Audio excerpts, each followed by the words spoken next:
Welcome to AB tutorial.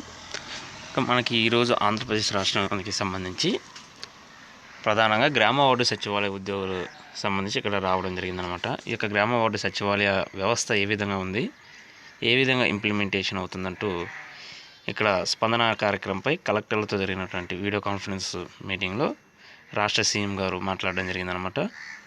So ఈ యొక్క గ్రామ వార్డు సచివాలయాల ద్వారా అందుతున్నటువంటి సేవల్లో ప్రధానంగా ఆర్బీకే రైతు భరోసాల కేంద్రాలు కానివ్వండి, వీటన్నిటికి సంబంధించి మాట్లాడడం జరిగింది. అదేవిధంగా పింఛన్స్కి సంబంధించి రేషన్ కార్డ్స్, అదేవిధంగా రైతు భరోసాలకు సంబంధించి ఈ యొక్క మీటింగ్లో ఇది డిస్కషన్ అనేది చేయడం జరిగిందనమాట. సో ఇప్పుడు వచ్చేప్పటికి గ్రామంలో ప్రతి ఎకరాకి ఈ క్రాపింగ్ జరగాలి, ఇది ఉంటేనే పంటల బీమా, సున్నా వడ్డీ, పంటల కొనుగోలు, పెట్టుబడి రాయితీ సక్రమంగా అమలవుతాయి అంటూ ఇక్కడ మాట్లాడడం జరిగిందనమాట. అదేవిధంగా ఈ నెల 26న రైతు భరోసా 2వ విడత కార్యక్రమం ఉంటుందంటూ కూడా మాట్లాడడం జరిగింది. అదేవిధంగా సచివాలయ వ్యవస్థల గురించి కూడా తెలుసుకోవడం జరిగింది. ఈ యొక్క సచివాలయ వ్యవస్థలో ప్రధానంగా ఈ యొక్క పనిచేసే వాలంటీర్ను తొలగించి కొత్త వారిని నియమించినట్టు కూడా ఇలా మాట్లాడడం జరిగింది. అయితే ఇప్పుడైతే ప్రజెంట్ వచ్చేప్పటికి మనకి 80% వచ్చేప్పటికి సచివాలయ ఉద్యోగులు మంచి పనితీరు కనబరుస్తున్నారంటూ కూడా రీసెంట్గా వీళ్ళు మాట్లాడడం జరిగింది. అదేవిధంగా ఏటా జూన్, డిసెంబర్లో పింఛన్లు, రేషన్ కార్డులు, పట్టాల మంజూరు ఉంటుంది. ఇక నవంబర్లో విద్యా దీవెనకు సంబంధించి యొక్క పరిశీలన ప్రక్రియ పూర్తి చేయాలి.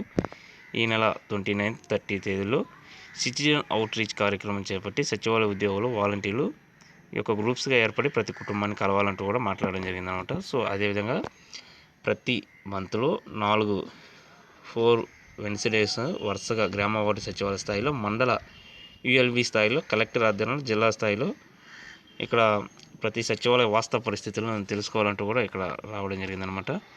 అయితే ఈ యొక్క జగనన్న శాశ్వత భూ హక్కు పథకం గురించి పైలట్ ప్రాజెక్టు పథకం 51 గ్రామాల్లో ఈ యొక్క సర్వే అనేది పూర్తి కావడం కూడా జరిగిందనమాట. అదేవిధంగా మనకి గ్రామ వార్డు సచివాలయంలో ప్రధానంగా ఇప్పుడు వచ్చేప్పటికి వైఎస్ఆర్ హెల్త్ క్లినిక్స్ కానివ్వండి, వైఎస్ఆర్ డిజిటల్ లైబ్రరీలు అనమాట. ఈ యొక్క డిజిటల్ లైబ్రరీ గురించి మనకు ప్రధానంగా ఈరోజు అప్డేట్ అనేది రావడం జరిగింది. ఈ యొక్క రాష్ట్ర ప్రభుత్వం ప్రతి సచివాలయానికి పరిధిలో ఒక డిజిటల్ లైబ్రరీ నిర్మాణాన్ని ప్రజెంట్ చేపట్టడం జరిగింది. ఈ యొక్క నిర్మాణం పూర్తయిన తర్వాత మార్చిలోగా దీనికి సంబంధించినటువంటి స్టాఫ్ను ఫిల్ చేసేసి కంప్లీట్గా ఒక రూపం తీసుకొచ్చి దీని ద్వారా సేవలు అనేవి ప్రజలకి అందించాలి. స్టూడెంట్స్ కానివ్వండి, కాంపిటేటివ్స్ పరంగా ఎవరైతే ప్రిపేర్ అవుతున్నారో వారందరికీ కూడా ఈ యొక్క డిజిటల్ లైబ్రరీస్ ద్వారా సేవలు అనేది అందించాలని రాష్ట్ర ప్రభుత్వం ఒక నిర్ణయాన్ని తీసుకోవడం జరిగింది. అందుకు అనుగుణంగానే ప్రతి గ్రామంలో ఒక digital library work from home విధానం సాకారమవుతుందనే ఉద్దేశంతో వీరు ఫేజుల వైజ్గా నిర్మించడం జరుగుతుందన్నమాట, దశల వారీగా.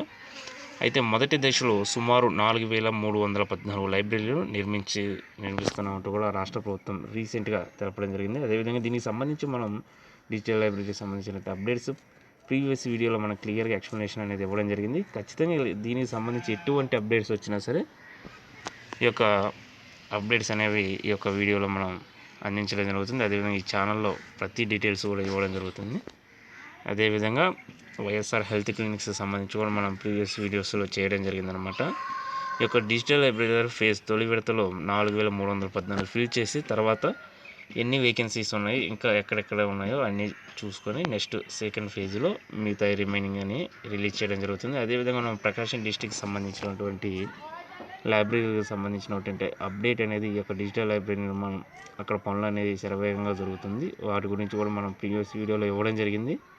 అదేవిధంగా ప్రతి డిజిటల్ లైబ్రరీకి 16.5 లక్షల రూపాయలు అనేది కోటి కేటాయించడం జరిగిందనమాట. సో ఈ యొక్క డిజిటల్ లైబ్రరీలో ప్రతిష్టాత్మకంగా ఈ యొక్క రాష్ట్ర ప్రభుత్వం తీసుకొని వీటి నిర్మాణం అనేది యుద్ధ ప్రాతిపదికన చేపడుతుందన్నమాట. ఇవన్నీ కూడా ఏవైతే ఉన్నాయో బిల్డింగ్స్ సంబంధించి నిర్మాణ ప్రక్రియలు ఇవన్నీ ఫిల్ చేయాలి వీలైన త్వరగా కూడా మాట్లాడడం జరిగిందనమాట. మనకి ఇంకో న్యూస్ పేపర్లో కూడా మనకు రావడం జరిగింది. 26న ఈ యొక్క సెకండ్ ఫేజ్కి సంబంధించినటువంటి ఏదైతే ఉందో రైతు భరోసా సంబంధించి ఇక్కడ రావడం జరిగింది. అదేవిధంగా గ్రామాల్లో వైఎస్ఆర్ డిజిటల్ లైబ్రరీలు అంటే ఇక్కడ ప్రధానంగా రావడం జరిగింది. ప్రతి గ్రామంలో డిజిటల్ లైబ్రరీ ఏర్పాటుపై అధికారులు దృష్టి పెట్టాలని రాష్ట్ర సీఎం గారు సూచించారు. ఇక తొలి విడతలో ప్రధానంగా 4314 లైబ్రరీలు నిర్మిస్తున్నట్లు ప్రకటించారు. సాధ్యమైనంత వేగంగా వీటి నిర్మాణం పూర్తి చేయాలని కూడా ఆదేశించారు. ఇక్కడ ఈ యొక్క న్యూస్ పేపర్లో కూడా మనకి రావడం జరిగింది. ప్రధానంగా వీరు ఈ యొక్క నిర్మాణ వ్యవస్థలు ఏవైతే ఉన్నాయో ప్రజెంట్ బిల్డింగ్స్ ఆల్మోస్ట్ అనేవి సచివాలయ వ్యవస్థ ప్రారంభమైన తర్వాత బిల్డింగ్స్ నిర్మాణం అనేది అన్నీ కూడా దశల వారీగా కంప్లీట్ చేసుకోవడానికి రావడం జరిగింది. ఇప్పుడు ప్రజెంట్ వచ్చేప్పటికి గ్రామ స్థాయిలో సంబంధించి గ్రామ సచివాలయం, అదేవిధంగా పట్టణ స్థాయిలో సంబంధించి వార్డు సచివాలయం నిర్మాణ ప్రక్రియ ఫిల్ అయిందనమాట. అదేవిధంగా దీంట్లో పనిచేసేసిన ఉద్యోగులు ఎవరైతే ఉన్నారో వారికి సంబంధించి 2 years కంప్లీట్ అయిన వారికి ప్రొబేషన్ డిక్లరేషన్ చేయడం కోసం ఎగ్జామ్స్ కూడా కండక్ట్ చేయడం జరిగింది ఏపీపీఎస్సీ ద్వారా, మినిస్టర్ ఆఫ్ హోమ్ అఫైర్స్, అదేవిధంగా వెటనరీ పడికి సంబంధించి వెంకటేశ్వర యూనివర్సిటీ తరఫున ఇలా రకరకాల డిపార్ట్మెంట్లకి ఈ యొక్క ఎగ్జామ్స్ అనేది కండక్ట్ చేయడం జరిగింది. రిజల్ట్స్ కూడా అనౌన్స్ చేయడం జరిగింది ఏపీపీఎస్సీ వెబ్సైట్లో అనమాట.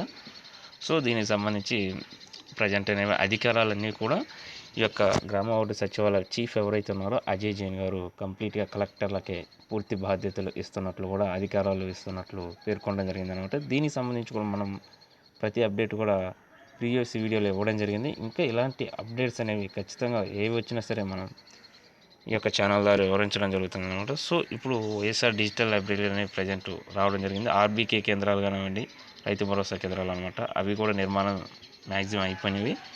ఇక గ్రామ వార్డు సచివాలయం ప్రతి గ్రామ స్థాయి పరిధిలో కూడా మ్యాక్సిమం సచివాలయ వ్యవస్థ అనేది అమల్లోకి రావడం జరిగింది. సేవలు కూడా 72 అవర్స్లోపు మినిమం సుమారుగా 500 అబోవ్ సేవలు అనేవి 72 అవర్స్లోపు అందించే విధంగా రాష్ట్ర ప్రభుత్వం అనేది నిర్ణయాలు తీసుకోవడం జరిగింది. సో ఇప్పుడు వచ్చేప్పటికి ప్రజెంట్ 16.5 లక్షల రూపాయలతో గ్రామ వార్డు సచివాలయ వ్యవస్థలో భాగంగానే ఈ యొక్క డిజిటల్ లైబ్రరీ నిర్మాణం చేపట్టడం జరిగిందనమాట.